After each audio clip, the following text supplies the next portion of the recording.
અરવલ્લીના મોડાસામાં ભારે વરસાદ નોંધાયો। મોડાસા શહેર અને ગ્રામ્ય વિસ્તારમાં વરસાદ વરસી રહ્યો છે। આ ઉપરાંત સાયરા, મોરા, વણિયાદમાં પણ ધોધમાર વરસાદ, વાવ કંપામાં પણ ધોધમાર વરસાદ વરસી રહ્યો છે। સાયરા ગામમાં રસ્તાઓ પર નદી જેવા દ્રશ્યો જોવા મળ્યા। આસપાસના ખેતરોમાં પણ પાણી ભરાઈ ગયા છે।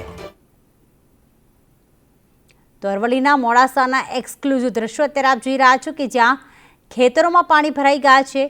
લોકો આ જ પાણીમાંથી વાહન ચલાવવા મજબૂર બન્યા છે। અરવલ્લીના મોડાસામાં ભારે વરસાદ નોંધાયો છે। તો સાયરા છે, મોરા છે, વાણિયાદ ગ્રામ્ય વિસ્તાર છે કે જ્યાં ધોધમાર વરસાદ। અરવલ્લી જિલ્લામાં છેલ્લા 24 કલાકના વિરામ બાદ આજ રોજ ફરીથી વરસાદની શરૂઆત થઈ છે। ખાસ કરીને મોડાસા તાલુકાના ગ્રામ્ય વિસ્તારોમાં ધોધમાર વરસાદ ખાબક્યો છે। સંદેશ ન્યૂઝ ગ્રાઉન્ડ ઝીરો માટે પહોંચ્યું છે મોડાસાના સાયરા ગામે। દ્રશ્યમાં જોઈ શકો છો કે સાયરાથી વણિયાદ તરફનો જે રસ્તો છે એ તમામ રસ્તા ઉપર 2-2 ફૂટ જેટલા પાણી ભરાયા છે।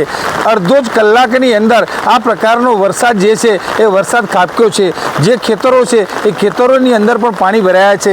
સાયરા સહિત મોડાસાના પેલેટ ચોકડી જે વિસ્તાર છે, વણિયાદ છે, મોરા છે, આ તમામ ગામડાઓની અંદર ધોધમાર વરસાદ ખાબક્યો છે। હજુ પણ વાતાવરણ જોતા આગામી સમયમાં વરસાદ થવાની પૂરેપૂરી સંભાવના રહેલી છે। શૈલેષ પંડ્યા, સંદેશ ન્યૂઝ, અરવલ્લી।